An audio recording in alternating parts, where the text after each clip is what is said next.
Hello and welcome. I'm Jon Garlick, and I'm here with the Sheriff of Calhoun County, Matthew Wade, and this is Calhoun County's Most Wanted. Hello, Sheriff. Happy New Year. Always good to be on the show, John. Happy New Year, 2022. I'm still trying to make sure when I sign things, I put the right year on there. Put the right year on there, so I know it's always a challenge for the first week or so. But well, numbers are important. You got to get them right. Let's look at the numbers from last week. Our count is 4,915 people arrested, all because somebody was willing to help us out. That's 5 this week. Y'all have never let us down, and we appreciate that very much. It is truly a partnership. 5's a big number, really. It is a big number. That's a good number. People brought to justice, starting the new year off, cleaning up Calhoun County, making it a safer place. Calhoun County is a good place to live. It is a really good place to live. It really is a good place to live. So what's going on down at the Sheriff's Office? Well, talking about a good place to live, we need people to work. And law enforcement has been hit pretty hard over the last couple of years, and Calhoun County is no different than that. We're desperately looking for corrections officers and deputy sheriffs and dispatchers. So anybody that's watching the show that's ever had an interest in being in law enforcement, please come apply. If you don't apply here, at least apply somewhere that where you live if you're watching this somewhere across the state. But the Sheriff's Office is in desperate need of good people to come out and make a difference in our community. It's important. People make a difference in the community every week by calling the Crime Stoppers numbers and letting us know. That's right. Now's your chance. Absolutely. Step up to the plate. Be a difference maker. That's it. Be a difference maker. Seek out the sheriff, Matthew Wade, Calhoun County Sheriff's Office, always looking for good people. And you'll be looking at our lineup here right after this break, so stay with us here on Calhoun County's Most Wanted. And welcome to this week's edition of Calhoun County's Most Wanted. First up in our lineup this week, Jerry Parker. Mr. Parker, last known to be living in Ohatchee. He's wanted for domestic violence strangulation. And this is Ricky Parker. Mr. Parker, last known to be living in Weaver. He's wanted for a probation revocation on fraudulent use of a credit card. And we'd like you to meet Jordan Harden. Mr. Harden, last known to be living in Huntsville. He's wanted for failure to appear on possession of a controlled substance. And take a look at Brandon Gaddy. Mr. Gaddy, last known to be living in Alexandria. He's wanted for escape first and failure to appear on possession of a controlled substance, domestic violence third, and criminal mischief. And this is Richard Smith. Mr. Smith, last known to be living in Anniston, he's wanted for failure to appear on possession of a controlled substance, use and possession of drug paraphernalia. And have a look at James Darosset. Mr. Darosset, last known to be living in Anniston, he's wanted on a probation violation for identity theft and possession of a forged instrument second. And here is Juanica Hall. Miss Hall, last known to be living in Anniston, she's wanted for a probation violation on possession of a controlled substance. And that's it for the first half of our lineup. Stay tuned for the second half later in the show. Welcome back. I hope you saw somebody in the lineup that you might know or know where they are. And if you do, give that Crime Stoppers number a call, or call Sheriff Matthew Wade directly at 256-236-6600. We have a really cool guest with us today, Deanna McLeroy. Hey. Deanna from the Agency for Substance Abuse Prevention, ASAP. You guys are on the show quite a bit, but we always get your new folks coming. It's like the baptism by fire. You have to spend some time with a sheriff. I think that's how it goes. Well, so tell us a little bit about yourself before we get into what's going on at ASAP. Okay, I'm a drug prevention specialist at ASAP. So I'm a mother, I'm a wife, but I love my job. I love making a difference in the community, so I'm very excited to be here and share our news today. Well, ASAP's a very important organization. I noticed that ASAP sponsors some shows on NPR, Alabama Public Radio. They say thank you to ASAP. Isn't that cool? It is. Yeah, ASAP's involved in a lot of things here lately. It's amazing. So tell us what some of the important stuff that's happening. Well, right now, and what I come to talk about today, we've just released our new comic book that we made. If you can see it, the ASAP Prevenger comic book. Prevenger? Yes, the ASAP Prevenger. So this comic book is designed for children ages 6 to 12. We're giving it out in our local schools that we work with, but it's also free. So anybody who wants one after watching the show can call ASAP and get one. Well, isn't Philip Smith the big comic book guy? I'm not sure. I think he might be. He might be. We have to make sure he gets one of those. The Prevenger, is that what it says? The Prevenger, the ASAP Prevenger, and she's in a town called the Preventionville, teaching children to say no to different drugs. Ooh, is there a sheriff of Preventionville? Maybe in the next one. We're going to make a next one. We need to do that, and Sheriff Wade needs to be the caricature. I don't know about that. We'll spin the idea around. So tell us a little bit, what does ASAP do in general for Calhoun County and the surrounding counties? So ASAP is a nonprofit organization. So we work with different grants to provide prevention services and events and materials to target audiences. So we have an OD2A grant, which is Overdose Data to Action.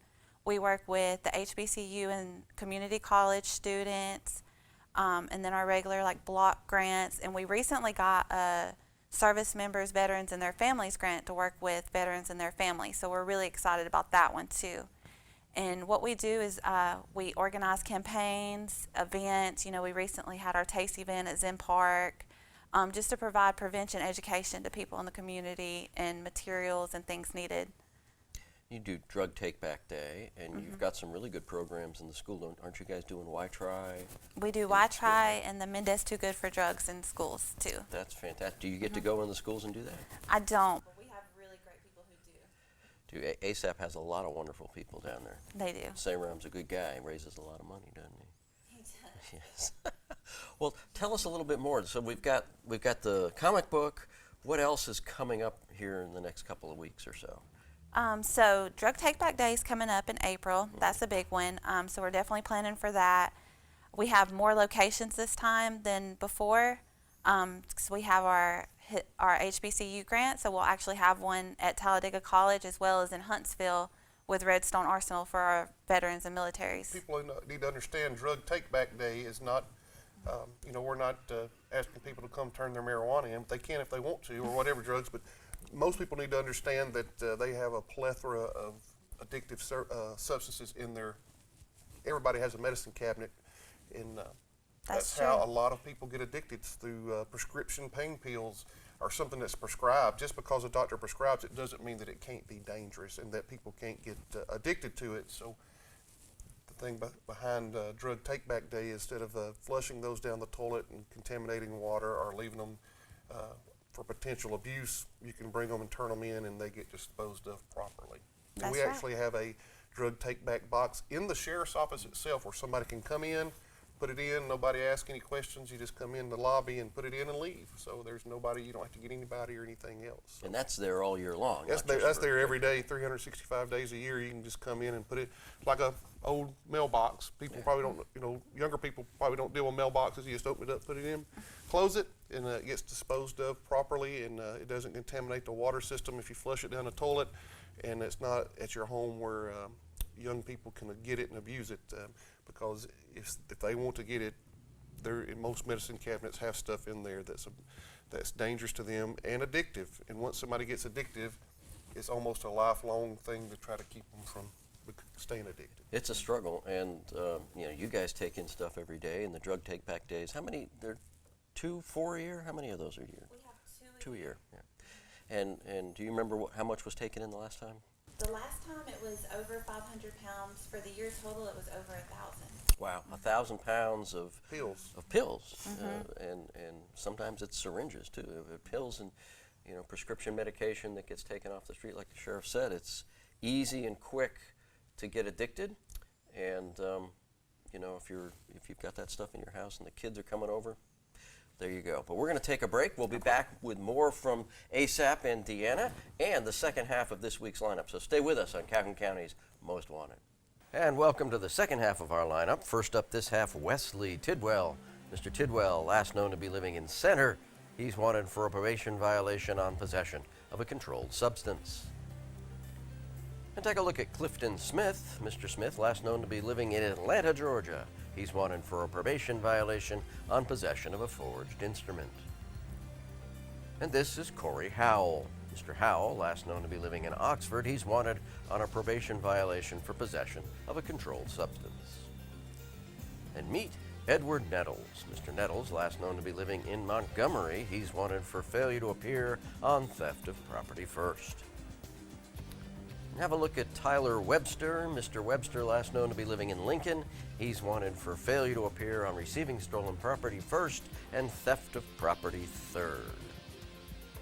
And this is Jarrell Gladden. Mr. Gladden, last known to be living in Anniston. He's wanted for failure to appear in trafficking in methamphetamine and possession of a controlled substance. And that's it for our lineup this week. If you have any information on these folks, please give Crime Stoppers a call. That number, 1-833-251-7867. Hope you saw somebody in that part of the lineup that you know. If you do, call Crime Stoppers, call the Sheriff's Office directly. We're here with Deanna McLeroy of ASAP, Agency for Substance Abuse Prevention, and their really cool comic book that the Sheriff's been flipping through. Yes. So Deanna, tell us, you were telling us off air that this comic book was actually produced here locally by your intern. It was. I think our intern came up with the idea, and my coworker kind of made it happen. She brought it to fruition. So it's ASAP's comic book, and we plan to make more in the future as well. That's really amazing, because when you first showed me that, I thought, you know, this is one of those canned programs you can buy and put in, but no. This is better. This is better. This is produced locally by a local business, by local people. This is wonderful. Fantastic stuff. Just the art on it. Just somebody to come up and come up with the characters. One of them's name is Lil Boozy. Lil Boozy, alcohol. Lil Boozy. Alcohol. And you got the Vaponator. So how many of these do you anticipate coming out? I'm not sure exactly. I know we're already working on our second one, so we hope it's something that's really successful and helpful because it's fun to make, it's creative, and I think it'll make a huge difference. And you're giving these out in the schools to what age group? Just anybody? Ages 6 to 12 is our target ages, but anybody who wants one can call ASAP and get one. Okay. So probably wherever you have a conference or a place where you're going to have a booth, you'll hand it out there. Business fair's coming up. Are you guys going to be in the business fair? Likely so. Likely so. You probably have them down there. That's really amazing. Do you know where these are printed? I do not know where it was printed at. I know we worked with another, it says on the front, another comic book agency in making it. Wow. Miato Comics. Miato Comics. They helped Miato us. Comics. Okay. Well, that's really incredible. And that was an intern that put this together.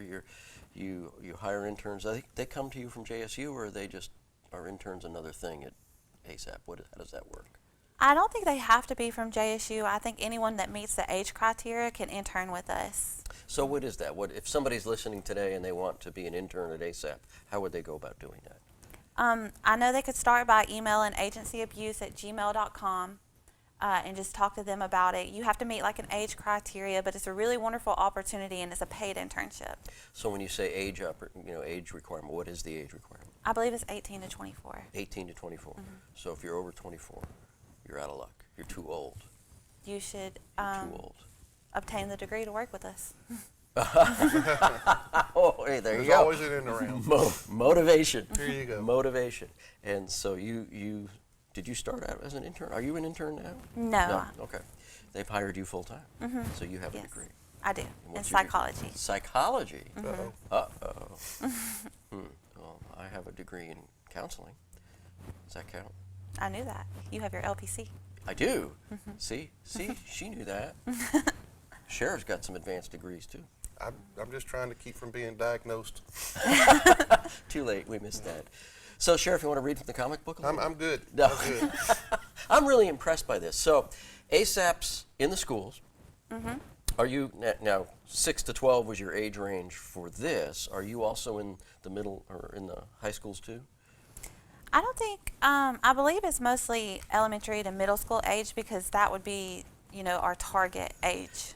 It's sad to think that kids are getting exposed to drugs in a big way from age 6 It is. on up. I mean, that's kind of scary. But you guys are in the school with that. And Why Try? Do you know can you tell us a little bit about Why Try? Why Try is our virtual program. I don't actually do the program, so I don't know a whole lot about it. I know that the prevention specialists that we have that do it are really passionate about it, but I'm not, too familiar.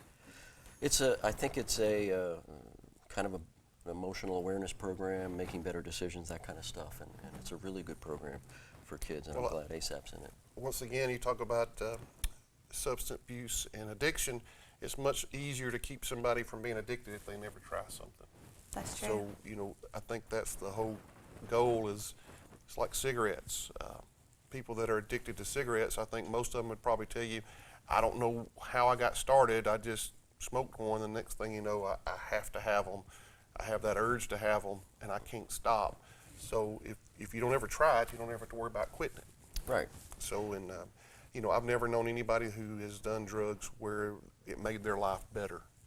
No. You know, it's never made their life better. It's complicated it, cost them lots of money, heartache, their lives, problems in their lives, but it's never made it better. And you know, you start using drugs at an early age while your brain's developing, you do a lot of damage. Permanent true. damage, brain damage. Doesn't heal. You have to find workarounds. And yeah, so ASAP's doing a great job.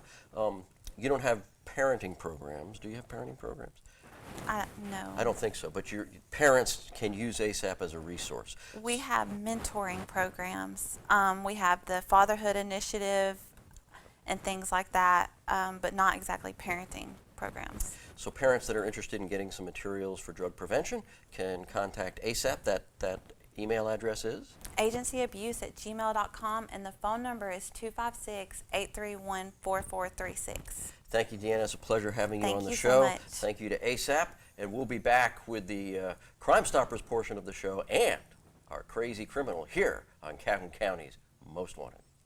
And welcome to the Crime Stoppers portion of our show, where we ask you to help us with the following cases. First up, between December 30th and December 31st, a 2004 black Volvo S80 was stolen from the intersection of Highway 431 and Highway 78 in Oxford. And on January 5th, the report was filed for a theft of property that occurred at a business located on Highway 431 in Alexandria. An unknown person was seen at that business. There's the picture. Take a look and see if you recognize that guy. And sometime between January 4th and January 5th, a 5x10 trailer and a Generac 3600 watt generator was stolen from a residence located on Boiling Springs Road in Oxford. And on January 5th, a burglary occurred at the residence of Nat Valley Road in Anniston. A Browning gun safe, a Browning 20-gauge shotgun, property deeds, and a Fender acoustic guitar were all stolen from that location. And between January 1st and January 7th, the Taurus 357 handgun was taken from a vehicle parked at a location on Cherry Lane in East Aboga. And that's it for our Crime Stoppers cases this week. If you have any information on these cases, please call Crime Stoppers. That number, 1-833-251-7867. Stupid! You're so stupid! Sheriff, does it have it in there? This has a word find, and I really love those. I see that one. Crazy criminal. Crazy criminal. There you go. This week's crazy criminals, a couple of numbskulls, according to the article. These two fellas right here were from Ocala, Florida, and they went on a crime spree, burglarizing convenience stores. Robert Hobby, 41, and Marcus Reeves, 23, according to the sheriff down there, was not the sharpest tools in the toolbox that they were burglarizing these stores. They're on camera, smoking cigarettes, throwing the butts down, which is evidence. But also, one of them left their wallet. They left some shoes behind, this different stuff. I mean, it's just kind of weird, left some stuff behind. So the sheriff took the wallet, went to the address listed on the driver's license, and Robert Hobby confessed to the crimes, and both of them now face 14 counts of a burglary for breaking into convenience stores in Ocala, Florida. And, you know, us law enforcement guys, we really like the help. Leaving your wallet behind is definitely something that we encourage. And if not, you can just leave a written note that, hey, I did this, this is where I'm at. That helps as well. So That's good. that's good. And leaving your shoes also is a good idea. Yeah. As far as Gump says, one less thing. One less thing. Wow. There you go. So, Happy New Year to all you folks out there. We've got the Crime Stoppers portion you saw and our lineup for the week. So, if you know anything about those cases and those people, give the sheriff a call. And Sheriff, you're always hiring. We're always hiring, and we'd love new faces, and would love for some people to apply. Full benefits down there. Not only does it pay benefits, pretty good well, retirement. good retirement program with the state, health insurance, at a fairly reasonable rate. Absolutely. And you get to work with some really good, caring people. So if you're interested in applying at the sheriff's office, how would they do that? They could go to our website and apply, or they can go to the Calhoun County Commission and pick up an application, or just call us at the sheriff's office. We will help you. Call the sheriff or call Chief Deputy Lindy Meter. That's right. And ask for a job. I know they're hiring. You'll enjoy it. It's a wonderful career, as the sheriff and I can both attest That's to. right. Well, we appreciate you tuning in this week. We hope to see you again next week, but not in the lineup, here on Calhoun County's Most Wanted.